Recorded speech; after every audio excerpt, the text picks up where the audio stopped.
Hey there, welcome to LSAT Demon Daily. I'm Delia and I'm joined by Marissa today, and we are both teachers and tutors here at the LSAT Demon. I think we have an email from a listener today. Marissa, do you want to kick us off by reading that email? Absolutely. So it reads, "Hello, hope you're doing well. Recently, I've been scoring really well, mid 170s on tests, practice tests, presumably. A lot of this is because I have increased my reading comp from between -5 to -9 to now -0 to -2 through changing my approach to RC from another not to be named test preps RC method to the LSAT Demon approach." Cool. All right. Glad you're learning something from us over here. They go on to say, "Thanks." No problem. I, however, suffer from debilitating test anxiety. I first took the test 3 years ago during the early LSAT flex days while I was in college. I am now performing better on my practice tests than I was back then and have testing accommodations due to my medical conditions. But I scored a 157 when I was consistently scoring around a 170 on my actual tests. I'm assuming practice tests and then like an official 157. Do you have any tips for dealing with testing anxiety on test day? Thanks so much, HE. What do you think, Delia? Awesome. Well, first, HE, thanks for writing in and congrats on getting these awesome practice test scores. It seems like you're in a really good place with your practice test. So I would say, if you're continuing to study, like keep that up. Whatever you're doing, keep it up, keep grinding. That's awesome to hear. In terms of the testing anxiety, though, I feel like both Marissa and I probably have some experience with that, and we're going to kind of talk about that and share our experiences. But first, I want to say, just for anyone listening, HE has already done this, which is awesome. But if you do feel like you're eligible for accommodations because of any condition that you might have, definitely apply. Don't be afraid to apply. I feel like the LSAC has been known to be pretty generous with accommodations if you're able to supply like reasonable proof. So definitely look into that if you feel like, we're talking about test anxiety here, but if you have anything that you feel like might prevent you from scoring your best on the LSAT, definitely look into getting accommodations. But it seems like HE has already done that, so kudos to you. That's awesome. In terms of my own experience, I also have always struggled with test anxiety, pretty bad test anxiety for as long as I can remember. Even in high school, when I took the ACT, I had pretty bad test anxiety. But I think the biggest thing for me, and I'll bounce over to you, Marissa, in just a second, but I think the biggest piece of advice I would have before we kind of like really dive into this topic is like, try to test in the exact same conditions or as close to the exact same conditions that you're doing your practice test in, because it seems like you're experiencing a discrepancy between, your practice test scores and your actual test or score on the actual day. And what we want is to I would encourage you to do some like digging and ask yourself, are you doing anything different on that actual day than you are doing when you're taking your practice test? And if you are, try to pinpoint that and not do that thing, maybe like do some reflecting and see like, okay, what am I doing on practice test that I'm not doing on test day? Or what am I doing on test day that I'm not doing on practice test? Because whatever that thing is, if there is a difference, could be causing your anxiety to kind of flare up and might be like correlated with that lower score on the actual day. So that would be my first piece of advice, is just for any listener, actually, like we say, like, treat the actual test just like a normal practice test. So yeah, I think that can seriously help. And I feel like it helped me when test day actually came to kind of do it in the same setting that I was used to, minimize distractions, have the same kind of morning routine that I would have in any other day where I was taking a practice test. I feel like that helped me feel less anxious and feel like it was just a regular, any other practice test. But Marissa, do you have any thoughts? Yeah, totally. I agree with everything that you said. I feel like a lot of it is pressure that we put on ourselves, making ourselves feel like the test day is different than our practice testing. So yeah, I think a lot of what you said is really helpful. Like for me, routine is really important to me to keeping myself like grounded. I think anxiety is like it's like a feeling of not being in control, and like on a test like the LSAT, you aren't in control, right? And that's just like when you're in school, when you're in law school, when you're taking the bar, whatever, it's like a fixed amount of things that they could test you on. The LSAT is a test of skills there's all kinds of stuff that comes from everywhere. And so I can totally get why it's like anxiety inducing. And it was for me too. Like, what are they going to throw at me? Right. So for me, it's all about control. And so like the illusion of control is like me controlling what I can control, which is my routine. Like Delia said, for the the official tests that I took them at home in the place that I had been studying. I also, the week before, I was like, all right, if I'm taking my test Friday at 10 a.m., then the Friday before I'm waking up at, 9, eating the breakfast I'm going to eat, walking my dog the way that I'm going to walk her on the day, grabbing my snack, going back inside, sitting down, taking a practice test. And that's my dress rehearsal, right? And then the next week, hopefully it goes the same way. For me, it did not, right? Like handle broke off my door, I had to climb in through a window, crazy stuff.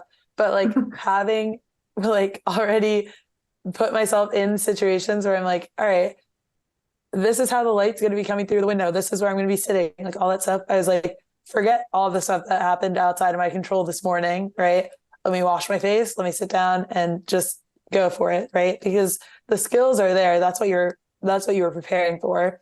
And then the conditions are sort of outside of your control. So to the extent that you can accept that and just be like, I'm going to play my game, that's really important. Like Delia said, we have a tendency to do things out of the ordinary. If you're a person who attempts 3 passages and 3 games, and on test day, you're like, let me just go for all of it, that's not playing the way that you practiced, right?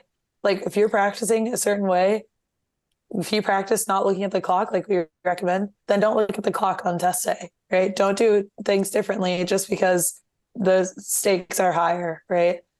So yeah, stick to your routine, stick to the things that you know what you're doing. And like, that is my best advice, I think. Yeah, I love that. Like, I like the saying like practice the way you play. I think that's seriously so important. And to figure out whether you're doing that, like I think you might have to do that, like serious reflecting, like really ask yourself, what did I do? When you got that 157 HE, like what did I do differently that I wasn't doing when I was taking my practice test, and figure out what that is, and then ask yourself, do I need to change that? Do I not need to do that thing? Like Marissa said, was I trying to push myself too hard to get to the final passage when I normally don't make it to the final passage? And maybe I was rushing myself, like there's all these factors that even like one small change from your typical routine can have like a big impact on how you test. So figure out a routine that works for you with practice tests and stick to it on the actual test day. I think that's going to help you so much. And back to the control thing, like control what you can, which is like Marissa said, the skills that you've learned. Like you have been, if you're scoring, mid 170s, clearly you're really good at this test and you probably know what you're doing. So do that. That is the thing that is in your control, right? Like the test tells you what you need to know. Remind yourself that you've worked hard to get to the point that you're at and to score the scores that you're scoring. That's like confusing way to say it, but you've worked really hard to score the scores that you're scoring. So carry that on to test day. Like, I think it's easier said than done, but I think the routine aspect is important. And also another thing that I feel like I tell students to think about is, like Marissa said, with the whole getting locked out thing, like there are things that are going to be outside of your control. Maybe not that specifically, but at the very least, like potentially with proctor issues and all the things that come with taking an online test. So I would definitely say like prepare for the worst, maybe as bad as that sounds. Like control what you can, let go of what you can't, and prepare for potential like internet issues or proctor issues, because then when they come, I think a lot of anxiety arises when, like Marissa said, when things are out of your control. But if you expect things to pop up that are out of your control, then you're probably going to be less anxious when they do happen. Like when I took my official test, like I had pretty bad proctor issues, but I told myself going in, like, I'm probably going to have proctor issues. Like, it's just, I've heard of so many people having them. Like, it's something that I feel like could potentially be inevitable. So I'm going to mentally prepare myself for that to happen. And if it doesn't happen, then it's like a pleasant surprise. So that's just kind of one extra tip. I agree with that. Yeah. And I think that like the way that we prepare for the worst is by knowing that we're taking the test multiple times, right? Like, it's not like it's actually, if you think about it, it's like not the championship game. It's really like a playoff series, right? We're looking for best of 5. You have 5 chances chances, it's imperfect, but you have 5 chances to show them your best stuff, right? So preparing for the worst looks like, okay, I'm not putting all my eggs in the September basket. I'm taking September and October, or September, October, November, right? Like you have multiple cracks, multiple chances here. So yeah, just like reminding yourself that takes the pressure off. And also like another secret weapon is also just not getting married to a specific cycle, right? Like, or Right. I don't know what the phrase is, but like not just, being like, this is the be all end all of cycles, right? You apply when you have your best score, you take your test when you have your best practice test scores, right? Like and you take the test multiple times. So just following the sort of progression of things, letting things happen naturally, as opposed to trying to like engineer some specific outcome at a specific time, right? So just, I think that comes with a little bit of calm, like on the demon, a lot of it's like meditation, right? Like, how do I step back and take a deep breath? And I think that that's really important during the test, right? Like, obviously a bunch of messed up stuff happened before my test started, but then I also had proctor issues. What you need to do is just, well, first of all, you're a proctor's person, so like having a conversation with them up front is totally fine, and being like, if you're going to do this, will you stop my time? Like, if we're going to have this situation, what happens? Like that kind of thing. There's a time for questions.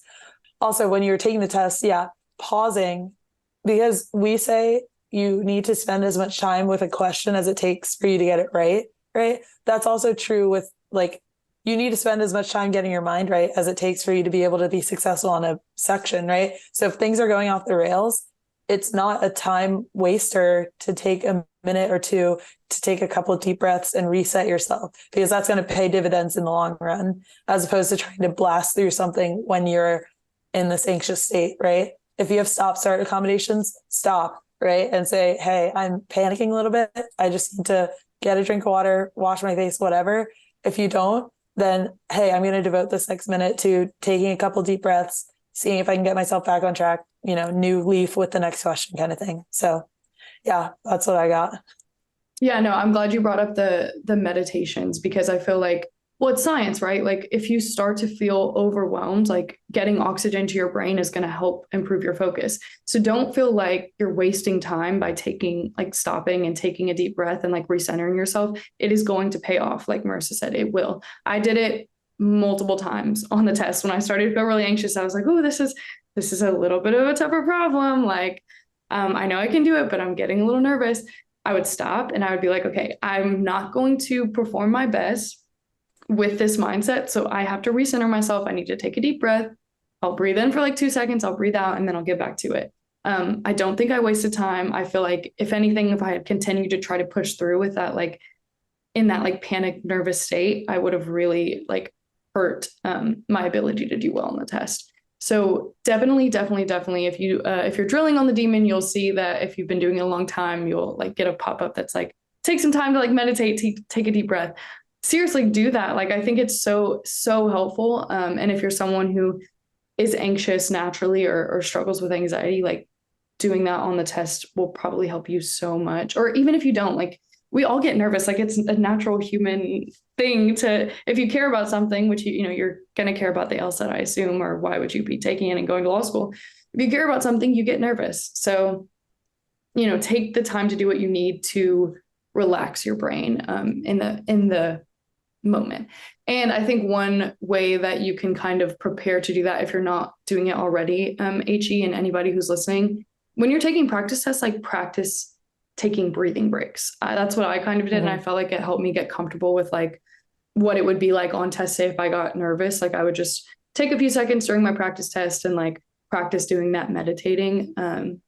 Yeah. And I think it really helped me come test day. When I started feeling anxious, I was like, okay, I know that I have the time to stop and take breaths and still finish the section or still finish however many passages or whatever and do well because I did it in practice. And I think that idea just comes back to the idea of like, figure out your routine and do exactly what you're doing on your practice test on the real day, aside from, of course, the things that might be out of your control, and mentally prepare for things like that to happen. And I feel like you'll be a lot more of a calm person if you can if you can get your mindset right before you go into the test.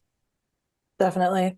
And I think the last thing I'll say about that is like, if you are a person who notices that this is a pattern in your like life or whatever, like reach out to somebody. Like I'm in therapy. Like therapy is amazing because it doesn't necessarily get easier, right? You take the Yeah. LSAT and then you apply and then you're waiting anxiously to hear back and then you start law school and it doesn't get easier from there. So if anxiety is something that's happening to you throughout your life, right? Like then there are things that you can do, therapeutic relationships that you can build to start to address some of those things more at their root too. So just wanted to throw that out there.